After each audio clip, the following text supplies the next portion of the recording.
뉴스입니다. 22대 국회 첫 국정감사가 오늘부터 시작됩니다. 첫날인 오늘은 모두 10개 상임위에서 국감이 진행되는데 각 상임위마다 여야의 치열한 공방이 예상됩니다. 음주운전 혐의로 입건된 문재인 전 대통령의 딸 다혜 씨가 이르면 오늘 경찰에 출석해 조사를 받을 걸로 보입니다. CCTV에는 다혜 씨가 비틀거리며 차량에 탑승하는 모습이 포착됐습니다. 오늘 새벽 경인고속도로에서 7중 추돌 사고가 나 한 명이 심정지 상태로 병원으로 옮겨졌습니다. 대통령실 진입을 시도했던 대진현 소속 4명의 회원에 대한 구속영장은 또 기각됐습니다. 북한이 오늘 우리의 국회격인 최고인민회의를 열어 통일조항을 삭제하고 영토조항을 신설하는 방향으로 헌법을 개정할 걸로 보입니다. 또 동족과 민족 같은 표현을 모두 빼고 무력흡수 통일 의지를 내비칠 전망입니다. 배달앱 1위 배달의 민족이 매출에 따라 수수료에 차등을 두는 안을 내놨습니다. 정부와 정치권의 배달 수수료 인하 압박이 거세지자 배민이 먼저 한 발 물러섰다는 분석이 나옵니다. 시청자 여러분 안녕하십니까? 22대 국회 첫 국정감사가 오늘부터 시작됩니다. 여당과 야당은 민주당 이재명 대표의 사법 리스크와 김건희 여사의 각종 의혹을 놓고 치열한 공방을 벌일 것으로 예상되는데요. 이번 국정감사에서 여당인 국민의힘은 어떤 전략을 갖고 있는지 먼저 선한빛 기자가 보도하겠습니다. 네, 수고하셨습니다. 국민의힘은 국정감사 시작을 하루 앞두고 국감장에서 이재명 더불어민주당 대표의 사법 리스크에 대한 공세 수위를 높일 것을 예고했습니다. 이른바 맞불 작전인데 이 대표에게 화력을 집중시켜 민주당의 김건희 여사 의혹에 대한 공격을 차단하겠다는 전략입니다. 민주당의 의도는 뻔합니다. 오로지 이재명 대표 방탄을 위해 국정을 마비시키고 탄핵 정국을 조성하겠다는 것입니다. 이 대표의 공직선거법 위반과 위증교사 사건 1심 선고가 다음 달 15일과 25일에 있는 만큼 국민의힘은 당장 오늘 있을 법제사법위원회 대법원 국감에서부터 이 대표 사법 리스크를 부각시킬 것으로 보입니다. 국민의힘은 행정안전위원회에서 이 대표의 법인카드 유용 의혹으로 노규호 전 경기 남부경찰청장 수사부장을 증인으로 채택했습니다. 대장동 개발 의혹과 관련해서도 법사위에서 유동규 전 성남도시개발공사 기획본부장과 남욱 변호사 등을 증인으로 부르겠다는 계획입니다. 여기에 더해 문재인 전 대통령 특혜 채용 의혹과 김정숙 여사 외유성 해외 순방 의혹도 질의를 쏟으며 대야 공세를 높일 것으로 전망됩니다. MBN 뉴스 선한빛입니다. 더불어민주당은 이번 국정감사를 김건희 국감으로 부르면서 윤석열 정부를 향한 공세를 끌어올린다는 계획입니다. 김건희 여사 특검법을 재추진하면서 국정감사에 김건희 여사를 증인으로 부르고 나오지 않으면 동행명령장을 발부하겠다 벼르고 있습니다. 민주당 국정감사 소식은 강용호 기자입니다. 민주당은 이번 국정감사를 끝장국감으로 규정하며 윤석열 대통령 부부를 향한 총공세를 선언했습니다. 셀 수도 없는 대통령 부부의 국정농단 부정비리 의혹을 낱낱이 규명하고 그 책임을 끝까지 묻겠습니다. 공세의 핵심은 단연 각종 의혹이 불어난 김건희 여사에 쏠렸습니다. 김 여사와 관련된 인물 다수를 증인으로 채택한 법사위를 필두로 민주당은 상임위 전반에 걸친 압박국감을 예고했습니다. 당장 오늘부터 행안위에서는 대통령실 관저 의혹을 추궁할 예정이고 내일 법사위에서는 김 여사 관련 각종 수사를 향한 질의가 예상되는 등 상임위별 공세가 줄을 잇습니다. 김 여사와 모친 최은순 씨 등 주요 증인이 국감에 불출석할 경우 동행명령장 발부도 암시했습니다. 재의결 문턱을 넘지 못한 김 여사 특검법은 자력으로 발동할 수 있는 상설특검도 병행될 수 있다고 밝혔습니다. 삼부토건 주가 조작, 세간 마약 수사 외압이 김건희 특검법에 포괄적으로 포함되어 있지만 동시에 보완적으로 상설 특검을 통해서 민주당은 국감을 통해 추가로 나오게 될 의혹들을 담아 김 여사 특검법을 재발의할 예정입니다. MBN 뉴스 강영호입니다. 북한이 오늘 우리나라의 국회에 해당하는 최고인민회의를 열어 헌법 개정을 논의합니다. 우리와의 통일 조항을 삭제하고 국경선을 정하는 영토 조항을 신설할 것으로 예상되는데요. 우리와 함께 체결한 합의들을 파기할지 관심이 쏠리고 있습니다. 이 소식은 이서영 기자가 전하겠습니다. 지난해 12월 남한을 더는 통일의 대상으로 보지 않겠다며 적대적 두 국가론을 언급한 김정은 북한 국무위원장. 올해 1월에는 적대적 대남 정책을 반영해 개헌을 지시했습니다. 대한민국 족속들을 우리의 주적으로 단정하시면서 모든 수단과 역량을 총동원하여 대한민국을 완전히 초토화해버릴 것이라고 하시면서 김 위원장이 주문한 개헌의 핵심은 통일에 관한 표현 삭제와 주권 행사를 규정할 영토, 영해, 영공 조항을 만드는 것입니다. 특히 김 위원장이 올해 처음 언급한 남쪽 국경선, 해상 국경선을 어떻게 규정할지 관심입니다. 새 국경선을 헌법에 포함하려면 1991년 체결된 남북 기본합의서를 파기해야 하기 때문입니다. 기본합의서에는 해상 경계선에 대해 해상 불가침 경계선이 확정될 때까지 쌍방이 관할해온 구역으로 한다는 조항이 있습니다. 아울러 헌법에서 통일, 동족, 민족 같은 표현이 모두 빠지고 무력 흡수 통일 의지가 들어갈 것으로 보입니다. 김 위원장은 전쟁 시 한국을 북한에 편입하는 문제를 헌법에 반영해야 한다고도 지시한 바 있습니다. 이를 두고 김 위원장이 개헌 직전 포병 군관학교 졸업생 포사격 훈련을 참관한 것이 해상국경선 사수를 빌미로 서해상 포격 도발을 감행하기 위한 포석이 아니냐는 관측도 나옵니다. MBN 뉴스 이서영입니다. 전쟁으로 긴장감이 높아진 이스라엘에서 또 총기 테러가 발생해 경찰관 1명이 숨지고 최소 10명이 다쳤습니다. 이런 가운데 이스라엘은 하마스 헤즈볼라에 대한 작전 강도를 높이면서 이란에 대한 보복 공격 시기도 재고 있는 걸로 보여 분쟁은 끝날 기미가 보이지 않고 있습니다. 주진희 기자입니다. 사람들이 우르르 뛰어들어오고 잠시 뒤 피를 흘리는 사람들이 곳곳에 쓰러져 있습니다. 이스라엘 남부의 한 버스 정류장에서 총기 테러가 발생해 국경 경찰 1명이 숨지고 10명이 다쳤습니다.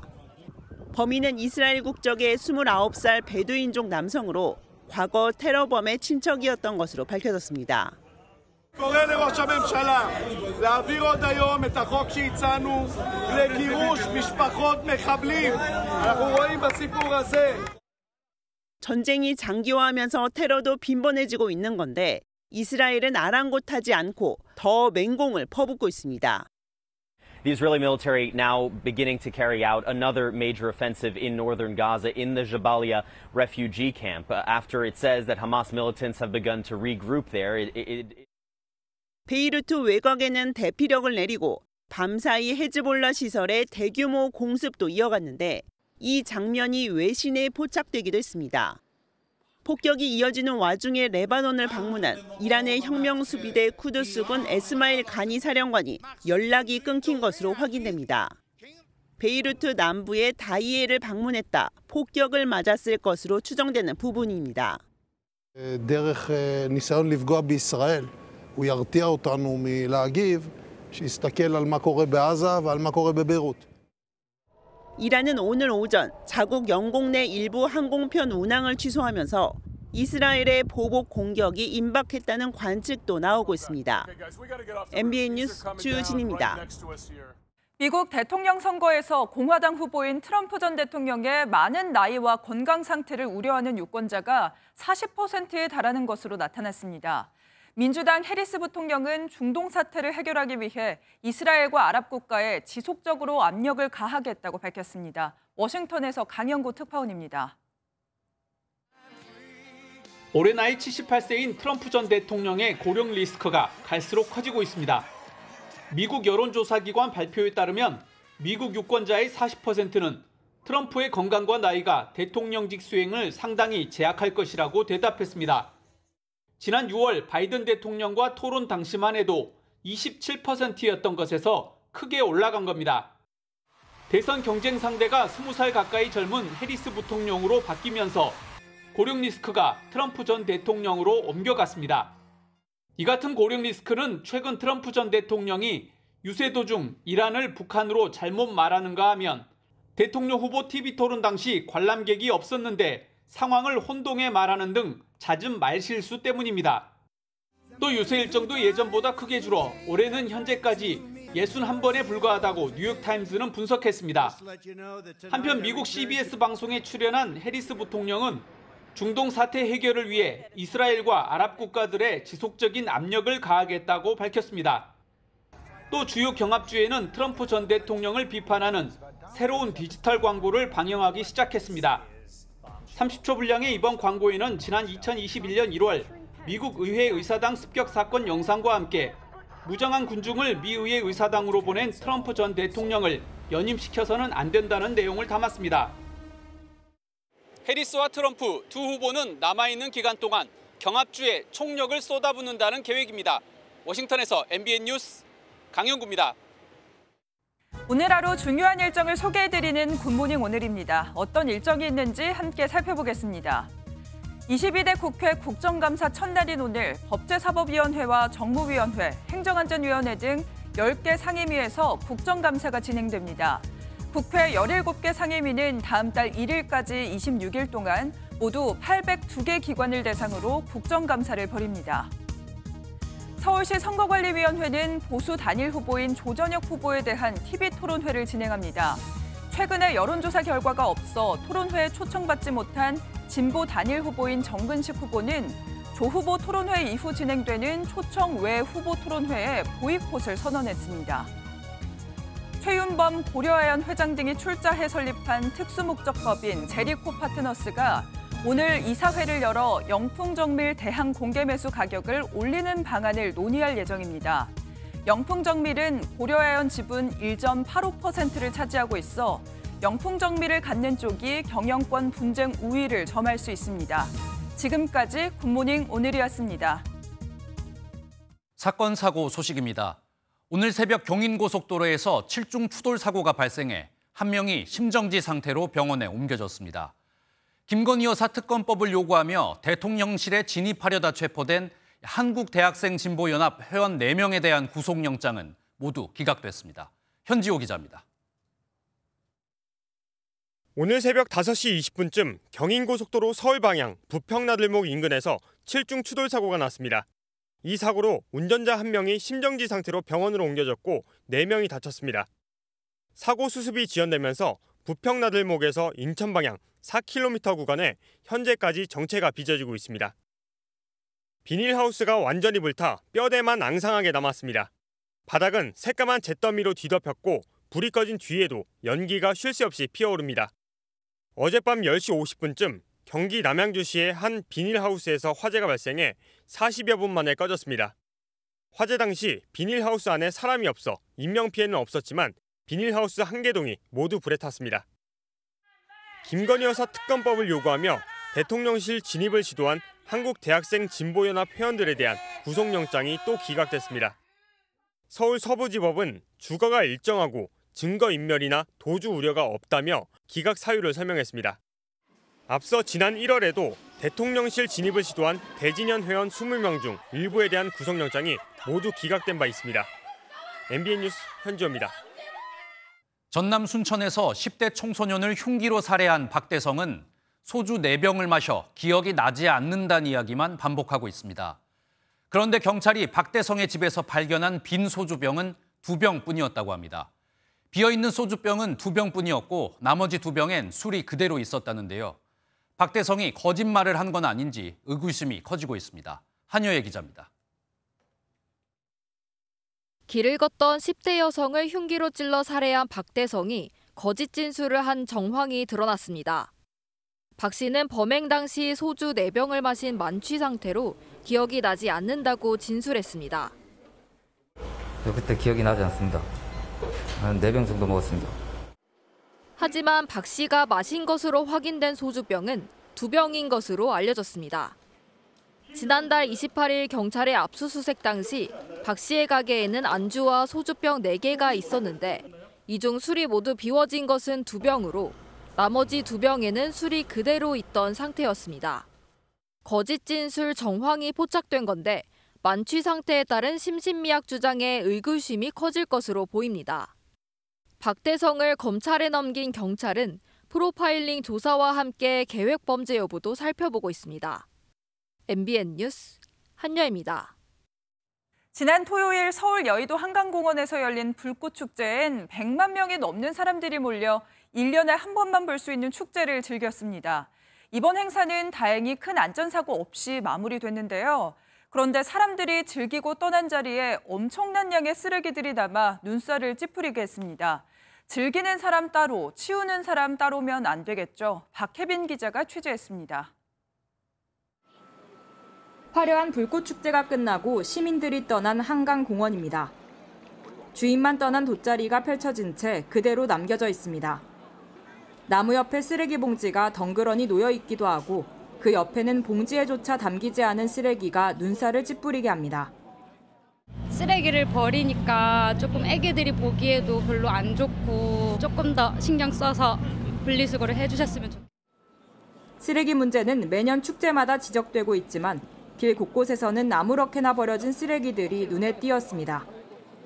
1,200명의 하나봉사단과 자발적으로 나선 시민들 덕분에 정리는 순조롭게 진행됐지만 약 58톤 정도의 많은 쓰레기가 나왔습니다.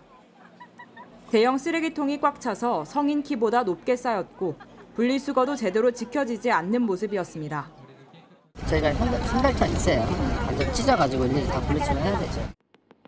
올해도 어김없이 불꽃축제의 즐거움 뒤에는 나몰라라 방치된 쓰레기들로 아쉬움이 남았습니다. MBN 뉴스 박혜빈입니다. 우리나라에서 반려동물을 키우는 사람이 1,500만 명을 넘기면서 사람이나 작은 강아지가 큰 개에게 물리는 사고도 늘어나고 있죠. 특히 공격성이 높은 맹견들을 관리하기 위해 정부는 여러 대책을 내놓고 있지만 아직 갈 길은 멀어 보이는데요. 맹견 책임보험 가입을 의무화했지만 가입률은 4년째 절반 수준이고 정부의 노력도 부족하다는 지적이 나옵니다. 보도에 이병주 기자입니다. 반려견과 산책을 나선 견주들은 항상 노심초사입니다. 공격성 높은 다른 반려견을 언제 만날지 모르기 때문입니다. 큰 강아지가 산책하는데 그냥 덤벼와서 얘는 트라우마가 굉장히 많은 아이예요. 큰 개가 달라들 때도 있습니다. 그러면 얘는 정신없이 피하죠. 사람과 다른 반려견을 향한 개물림 사고가 끊이지 않으면서 정부는 공격성 높은 5종의 맹견을 별도로 지정하고 동물 등록과 보험 가입을 의무화하고 있습니다. 피해자 보상도 신속히 하기 위해서인데 여전히 가입률은 50%대에 머물고 있습니다. 더 큰 문제는 의무화된 보험 가입의 단속도 잘 이뤄지지 않는다는 겁니다. 맹견 책임보험 미가입자에 대한 과태료 부과가 시작된 건 지난 2021년.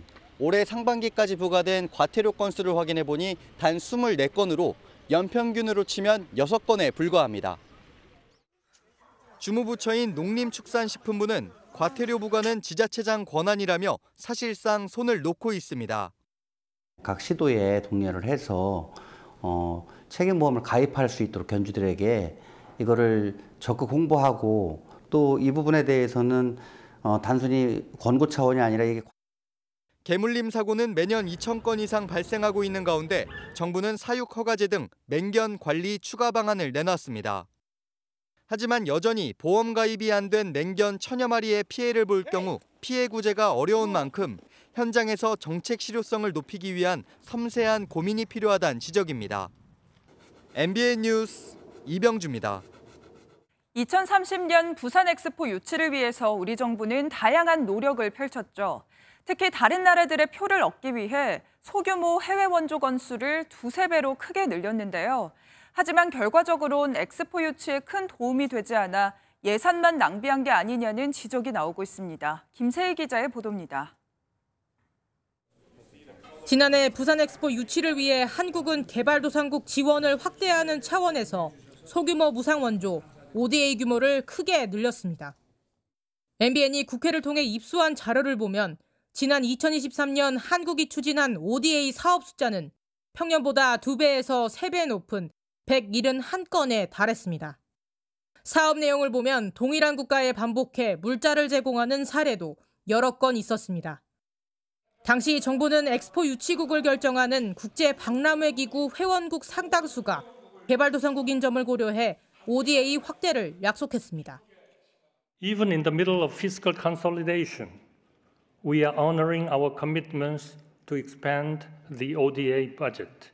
This means we'll more than double our ODA by 2030. 하지만 지난해 11월 한국은 2030년 엑스포 개최지 유치에서 29표를 받는데 그쳤습니다. 단기적 필요에 따른 ODA 사업이라 하더라도 방향과 기조는 분명해야 합니다. 외교적 사안이라고 하는 애매한 명분으로 진행되고 있는 것은 큰 문제라고 생각합니다. 더 큰 문제는 당시 계획한 소규모 ODA 171건 중 58건을 지난해 다 마무리하지도 못했다는 점입니다. 외교부는 운송 방식 등 협의나 통관 절차로 지연됐다며 올해 집행 완료 예정이라고 밝혔습니다. 하지만 야당은 소규모 ODA가 국회 심의 없이 정부의 자체적인 판단으로 집행할 수 있어 운영 투명성이 떨어진다고 지적했습니다. MBN 뉴스 김세희입니다. 최근 큰 논란이 되고 있는 문재인 전 대통령의 딸 다혜 씨의 음주운전 소식 전해드리겠습니다. 다혜 씨는 서울 이태원의 한 도로에서 음주운전을 하다 사고를 내 경찰에 입건됐는데요. 저희 MBN이 사고 당시 영상을 입수했습니다. 이 영상을 살펴보면 다혜 씨는 차에 타기 전부터 술에 만취한 듯 비틀거리는 모습을 보였습니다. 손성민 기자가 취재했습니다. 한 여성이 비틀거리며 골목길을 내려오다 캐스퍼 차량에 탑승합니다. 차량 전면부에 불빛이 들어오더니 그대로 출발합니다. 이 차량은 골목을 빠져나오려다 지나가는 행인과 부딪힐 뻔하는 아찔한 상황도 발생합니다. 문재인 전 대통령의 딸 문다혜 씨가 지난 5일 새벽 2시 40분쯤 서울 이태원의 한 도로에서 음주운전을 하는 모습입니다. 이 골목은 두 다리에 힘을 주고 서 있어야 하는 내리막길입니다. 문다혜 씨는 술을 마신 채 차를 몰고 이곳을 지나쳤습니다. 다혜 씨는 골목을 빠져나온 뒤 우회전 차로에서 좌측 방향 지시 등을 켜고 좌회전한 것으로 확인됐습니다. 다혜 씨가 교차로에 진입하면서 맞은편에서 오던 차량들이 다혜 씨의 차량을 피해가는 모습도 포착됐습니다. 이후 다혜 씨는 해밀턴 호텔 인근에서 차선을 변경하다 뒤따라오던 택시와 부딪혔는데 음주 측정 결과 면허 취소 수준이었던 것으로 전해졌습니다. 서울 용산경찰서는 다혜 씨를 도로교통법 위반 혐의로 입건하고 이르면 오늘 불러 정확한 사고 경위를 조사할 계획입니다. MBN 뉴스 손성민입니다. 앞서 보신 문다혜 씨의 음주운전은 정치권에도 큰 파장을 부르고 있습니다. 국민의힘은 다혜 씨의 음주운전을 강하게 비판하고 있는데요. 과거 문재인 전 대통령이 직접 말했던 음주운전은 살인이란 발언까지 소환하며 대대적인 공세를 펼치고 있습니다. 반면 민주당은 특별한 입장을 내놓지 않으며 곤혹스러운 모습입니다. 정치권 반응은 정예린 기자가 취재했습니다. 문재인 전 대통령의 딸인 다혜 씨의 음주운전 사고 소식에 여당 의원들은 곧바로 맹비난했습니다. 특히 2018년 문 전 대통령이 음주운전을 살인 행위로 규정했던 사실을 꺼내며 비판의 날을 세웠습니다. 전직 대통령의 딸이 아버지의 말처럼 단순한 실수가 아니라 살인 행위이자 타인의 삶을 송두리째 무너뜨리는 행위를 한 것입니다. 김장겸 국민의힘 의원은 SNS에 아무리 아버지 말씀이 궤변이 많더라도 들을 건 들어야 한다며 참지 않겠다더니 드디어 행동을 개시했다고 비꼬았습니다. 나경원 의원도 민주당 현 대표 이재명과 개딸들은 탄핵 폭주운전, 민주당 전 대표이자 전 대통령에 따른 음주운전이라며 싸잡아 비난했습니다. 민주당은 문 전 대통령 전사위 특혜 채용 의혹에 전 정권 정치 탄압 대책위원회까지 구성했지만 역공을 당하며 곤혹스러운 분위기가 역력합니다. 더불어민주당 박찬대 원내대표는 해서는 안 되는 일이라면서도 특별히 다른 내용은 없다며 말을 아꼈습니다. 다혜 씨의 음주운전 사고를 두고 당분간 여당의 총공세와 함께 야당의 여론 살피기가 이어질 전망입니다. MBN 뉴스 정예린입니다.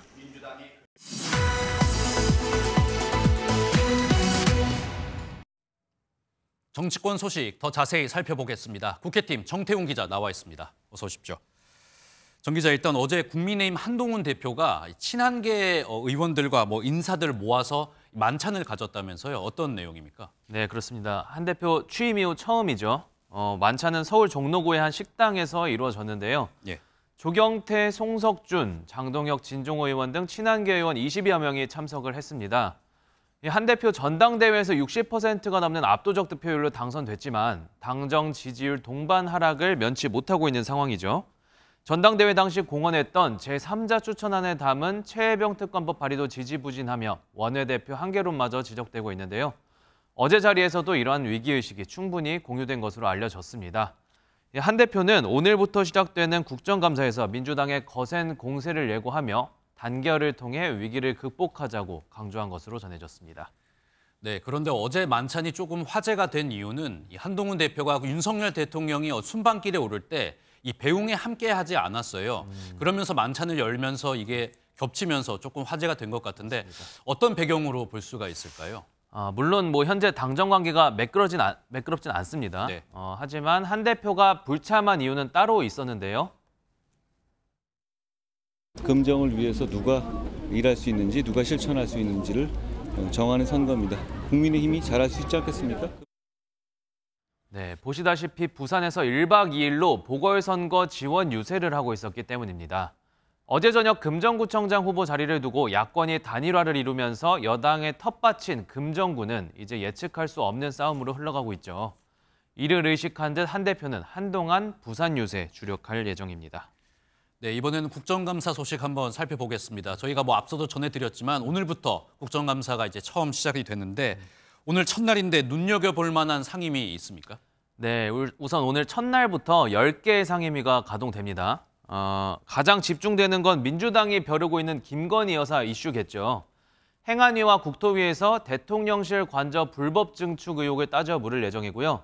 또 국토위에서는 여기에 양평고속도로 특혜 의혹도 다뤄질 것으로 예측이 됩니다.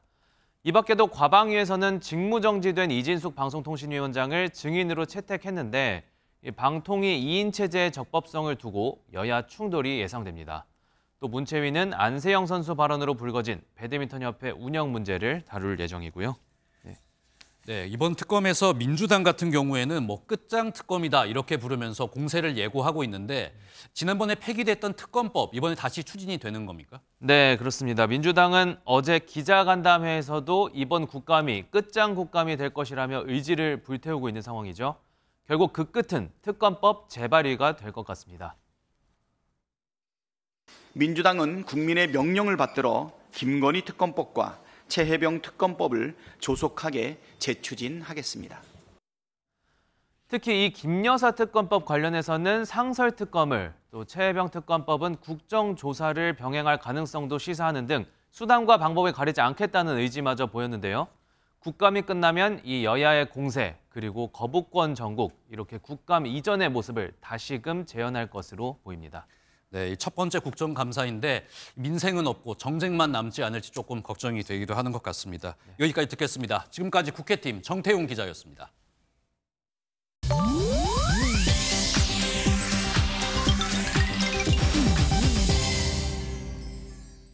인터넷에선 어떤 소식들이 화제일까요? 인터넷 와글와글입니다. 서울 여의도 한강공원 일대에서 서울 세계 불꽃축제가 펼쳐졌던 지난 주말 불꽃축제를 보려는 외부인들의 무단 출입으로 근처 아파트 주민들이 불편을 겪었다는 사연이 전해졌습니다. 여의도 한강 근처에 사는 아파트 주민이 올린 사진인데요. 남의 집 앞 복도에서 떠들면서 와인까지 마시고 있었다고 합니다. 여러 온라인 커뮤니티에는 사람들이 집 앞에 진을 칠 준비를 하길래 안 된다고 했더니 다른 복도로 가더라. 현관문 바로 앞에 의자를 놓고 앉아 있었다. 또 축제가 끝나고 계단으로 내려가는 행렬을 봤다는 등의 글이 이어졌는데요. 갑자기 몰려든 외부인들 때문에 아파트가 하루 종일 시끄러웠다는 사연에 누리꾼들은 민폐가 따로 없다는 반응을 보였습니다. 그룹 2NE1이 10년 6개월 만에 완전체 콘서트로 팬들과 만났습니다.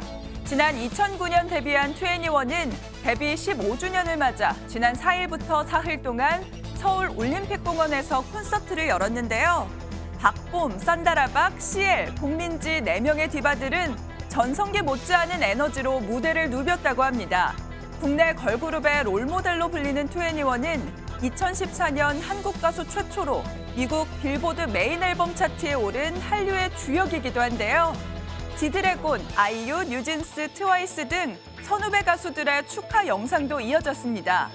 2NE1은 이번 서울 공연을 시작으로 아시아 투어 무대를 이어갈 예정입니다. 이른바 사이버 래커 유튜버들로부터 공갈 협박 피해를 본 유튜버 찌양이 2달여 만에 유튜브 방송에 복귀한 가운데 팬들의 응원이 이어지고 있습니다. 구독자 1,080만 명을 보유한 찌양은 지난 4일 유튜브 방송을 진행하면서 응원해주는 많은 분들 덕에 힘을 얻어 잘 버텼다고 밝혔는데요. 또 사이버 해커 관련 사건은 아직 해결 중이고 앞으로 더 열심히 살 거라고 덧붙였습니다. 앞서 찌양은 전 소속사 대표였던 남자친구에게 수년간 거액을 뜯기고 성범죄 피해를 본 사실이 알려졌는데요. 이 과정에서 일부 사이버 해커 유튜버들이 사생활 관련 의혹을 제보받았다며 찌양을 협박한 게 밝혀져 줄줄이 기소됐습니다. 인터넷 와글와글이었습니다. 동남아시아 3개국 순방에 나선 윤석열 대통령이 오늘 필리핀 마르코스 대통령과 정상회담을 갖습니다.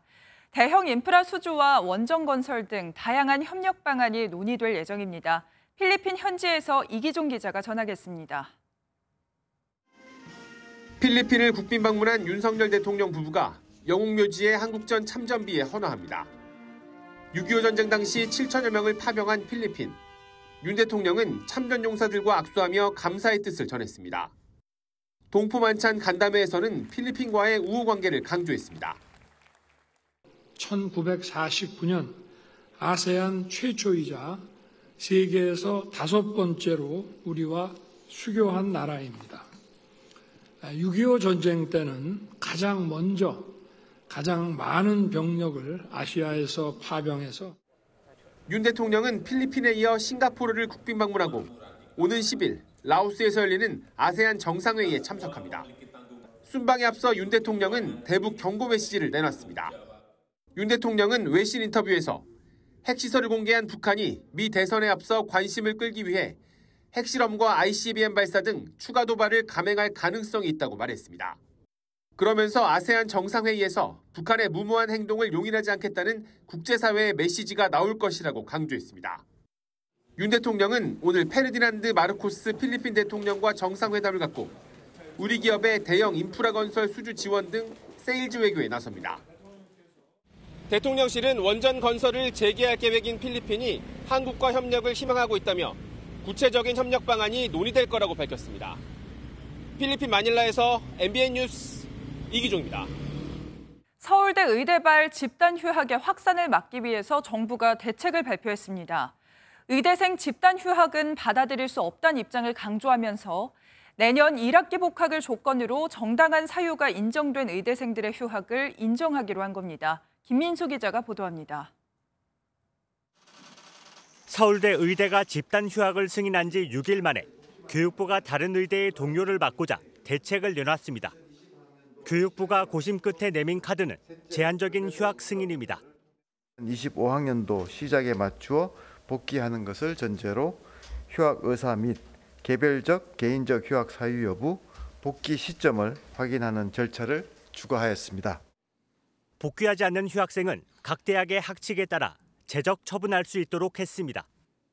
교육부는 의대생 복귀를 위해 6년으로 규정된 교육과정을 5년으로 한시적으로 단축하고 의사 국가시험과 전공의 선발 시기까지 조정하는 당근책도 내놨습니다. 그러나 일각에서는 의대생 특혜라는 지적이 끊이지 않습니다. 이 부분에 대해서는 저희는 다른 관점에서 우리 대학에서도 바라봐야 된다고 그러고 저희는 그렇게 바라보고 있습니다. 교육부는 의대생 복귀 성과와 내년도 대학 재정 지원을 연계하겠다며 대학들에 대한 압박 카드도 빼들었습니다. 의료계는 의대생의 복귀를 바란다면 일방적인 정책 추진에 대해 사과하고 의료계와 논의할 것을 선언하라며 교육부의 이번 대책을 비판했습니다. MBN 뉴스 김민수입니다. 이제 서민들이 서울에서 아파트를 사는 게 점점 어려워지고 있습니다. 올해 하반기 서울 아파트 청약에서 당첨 커트라인이 계속 올라 평균 60점을 넘어섰는데요. 로또 청약으로 불리는 강남 청약 같은 경우엔 4인 가구로는 당첨이 사실상 불가능해졌습니다. 자세한 내용은 이승민 기자입니다. 서울 강남구의 분양 예정 단지 견본 주택입니다. 일반 분양이 72가구에 불과하지만 청약 관련 상담 대기 행렬이 이어졌습니다. 분양가는 전용 면적 84제곱미터가 22억 원대로 주변 시세보다 많게는 10억 원가량 저렴하다는 평가가 나옵니다. 분양가 상한제가 적용됐기 때문인데 실수요에 시세 차이까지 노린 수요가 몰린 겁니다. 당첨 가점 합격선은 높아질 수밖에 없습니다. 경쟁률은 한 몇백 대 1 정도 나올 것 같고요. 아마 가점은 70점 이상이 되지 않을까 생각합니다. 올해 하반기 서울 청약 최저 당첨 가점은 평균 60.4점으로 1년 새 5점 이상 높아졌습니다. 강남권은 최소 72점을 받아야 당첨을 기대할 수 있었습니다.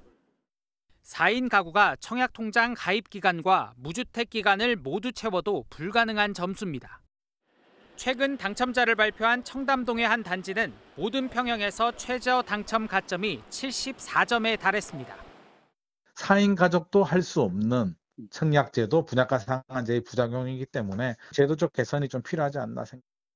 수도권 신축 아파트 가격이 상승하면서 경기 지역의 청약 당첨 최저 가점도 55점으로 1년 전보다 13점 높아졌습니다.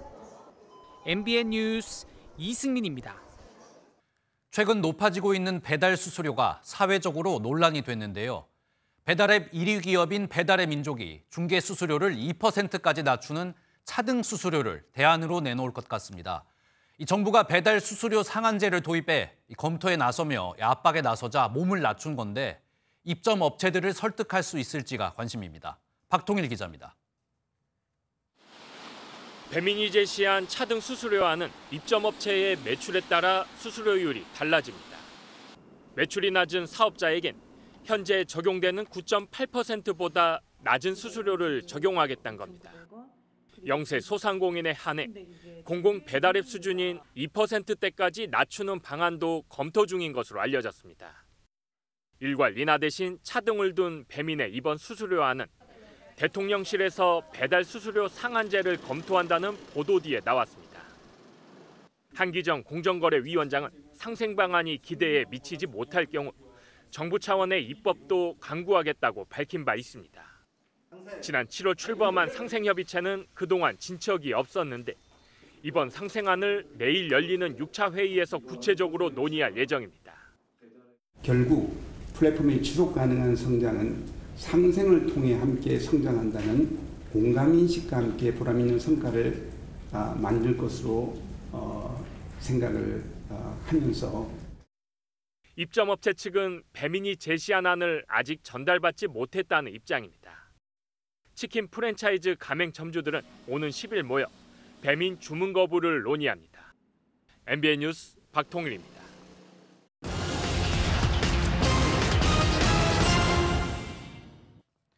한때 귀족 포도라고 불렸던 샤인머스켓의 가격이 3년 만에 50% 넘게 하락했습니다. 지난달 샤인머스켓 평균 도매 가격은 2kg에 11,400원으로 같은 무게의 거봉보다 4,600원 정도 저렴했는데요. 샤인머스켓은 2년 전만 해도 가격이 24,600원에 달했지만 3년 연속 가격이 떨어지며 54% 하락했습니다. 지난 5년 동안 주택 매수자 상위 1,000명이 사들인 집이 4만 채를 넘긴 것으로 집계됐습니다. 1인당 집을 40채씩 사들였다는 얘기인데 주택 가격을 모두 합치면 6조 1,000억 원을 넘긴 것으로 집계됐습니다. 특히 1위 매수자는 지난 5년간 793채를 사들인 것으로 확인됐습니다. 대왕고래로 알려진 우리나라의 동해 가스 개발이 성공했을 때 나라에 돌아가는 이익이 예전보다 크게 늘어날 것으로 보입니다. 정부는 조광료 적용 비용을 33%까지 올리고 원유 계약, 보너스 같은 각종 특별수당을 도입하기로 했는데요. 조광료는 정부가 석유나 가스 개발권을 기업에 주는 대신 받는 대가를 뜻합니다. 지금까지 굿모닝 경제였습니다.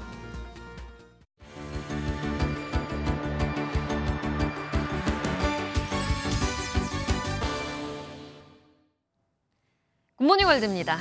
보통 강아지 중성화를 시키려면 수술까지 해야 하는데요. 여기 주사 한 대로 중성화 수술을 대체할 수 있다고 합니다. 실내로 가보시죠. 강아지가 수의사에게 에갈리테라고 적힌 주사를 맞습니다. 깜짝 놀란 강아지는 펄쩍 뛰지만 이내 안정을 찾고 집안 이곳저곳을 뛰어다닙니다. 이 주사는 강아지 중성화를 위해 칠레에서 만들어졌습니다. 수술 없이 이 주사 한 대만 맞아도 강아지 중성화를 시킬 수 있다는데요. 호르몬을 억제해서 중성화가 가능하게 한다고 합니다. 외과적 수술보다 덜 위험하고 비용도 낮다는 장점이 있다고 하네요. 세계 명주 중 하나인 콘약업계에 최근 불똥이 튀었다는데요. 유럽과 중국 사이에 벌어지고 있는 무역 분쟁 때문이라고 합니다. 자세한 내용 화면으로 만나보시죠. 유럽과 중국 사이 무역 분쟁으로 콘약 시장이 흔들리고 있습니다. 유럽연합이 중국산 전기차에 대해 최고 48%의 관세 폭탄을 예고하자 중국이 프랑스산 콘약에 보복 관세로 맞대응한 겁니다. 콘약은 프랑스 콘약 지방에서만 생산하는 포도주 베이스의 브랜디 술이라서 프랑스산이 대부분인데요. 프랑스 콘약 생산지 농민들이 트랙터 시위도 하고 항의 소환도 보냈지만 문제 해결은 여전히 소원하다고 합니다. 동남아를 휩쓸고 간 태풍의 여파로 인근 강이 범람하면서 동물들도 큰 피해를 입었습니다. 태국에서 코끼리들이 홍수 피해 입은 모습을 영상으로 함께 보시죠. 흙탕물 안에 눈까지 물이 차오른 코끼리가 어쩔 줄 몰라 합니다. 사육장 안에 있던 코끼리 가족은 직접 물길을 헤치며 침수 지역을 탈출합니다. 태풍 야기의 여파로 인한 홍수 피해를 입은 모습인데요. 태국의 코끼리 보호 단체들은 사육장에서 코끼리를 탈출시키거나 고립 코끼리를 구조하는 등 정신이 없는 상황이라고 합니다. 지금까지 코끼리 100여 마리에 개와 물소 등도 구출했다고 하네요. 지금까지 굿모닝 월드였습니다. 요즘 날씨가 참 선선하죠. 좋은 가을 날씨 덕에 지난 휴일 나들이객들의 발걸음도 즐거웠는데요. 완연한 가을 날씨를 만끽하기 위해 곳곳에서 시민들의 야외 활동이 이어졌습니다. 윤규란 기자가 그 모습을 담아왔습니다. 경복궁 앞에 조선시대 정조대왕이 나타났습니다. 정조가 수행단을 이끌고 아버지인 사도세자 묘가 있는 경기 화성시 융릉으로 나서는 모습을 재현하는 행사입니다. 경복궁에서 이곳 수원 화성을 거쳐 융릉까지 가는 37.4km 구간 곳곳에서 퍼레이드와 화려한 전통 공연이 펼쳐졌습니다. 날씨도 정말 시원했고 조선시대에 저런 행렬을 완벽히 재현한 행사를 이렇게 가족들하고 볼 수 있어서 너무 뜻깊은 시간이었던 것 같습니다. 2000년 역사를 가진 남한산성에선 가을 정취를 느낄 수 있는 문화제가 열려 선선한 날씨 속에 다양한 전통 체험을 즐겼고 문화제 참여해보니까 즐길 것도 많고 무엇보다 날씨가 많이 좋네요. 누런 들녘을 벗삼아 활짝 핀 코스모스 밭에도 시민들이 몰려 저마다 멋진 풍경을 카메라에 담느라 여념이 없습니다. 황림 들녘도 보이고 또 여기가 코스모스 길이 돼가지고 지금 와이프하고 같이 나왔는데 너무 기분 좋습니다. 완연해진 가을 날씨 속에 큰 일교차는 당분간 이어질 것으로 보여 건강관리에 각별한 주의가 필요합니다. MBN 뉴스 윤기란입니다. 프로야구 준플레이오프 2차전에서 LG 트윈스가 어제 KT를 꺾고 승부를 다시 1대1 원점으로 되돌렸습니다. 5위 결정전부터 4연승을 달려온 KT는 LG의 적극적인 발야구에 실책을 4개나 저지르면서 스스로 무너졌습니다. 이상주 기자입니다. 0대2로 뒤지던 3회 말 무사 1, 2루에서 LG는 더블 스틸로 KT의 수비를 흔듭니다. 이어 홍창기의 땅볼로 한 점. 신민재의 자전적 시타로 동점을 만듭니다. 기세를 넘겨준 KT는 흔들렸습니다. 4회 LG 선두타자 오지환의 1루 땅볼을 더듬어 2루까지 진루시켰고 흔들리던 마운드는 박동원과 문성주에게 적시타를 맞고 2점을 더 내줬습니다. 6회 LG 박혜민의 번트 타구를 처리하지 못해 위기를 자초한 데 이어 1사 만루에선 신민재의 타구를 좌익수 김민혁이 다리 사이로 빠뜨려 주자 3명이 모두 홈에 들어와 승부가 갈렸습니다. 도루가 어떤 전체적인 흐름을 우리 쪽으로 가져올 수 있는 분위기를 만들어줬고 KT가 실수를 좀 하면서 실점을 하는데 저희가 조금 도움을 받은 것 같습니다. LG 선발 임찬규는 6회 1사까지 7피안타 4탈삼진, 무사사구 2실점으로 데뷔 첫 포스트 시즌 선발승을 따내며 팀 승리를 이끌었고 포스트 시즌 3연승의 상승세를 탔던 KT는 실책 4개를 기록하며 자멸했습니다.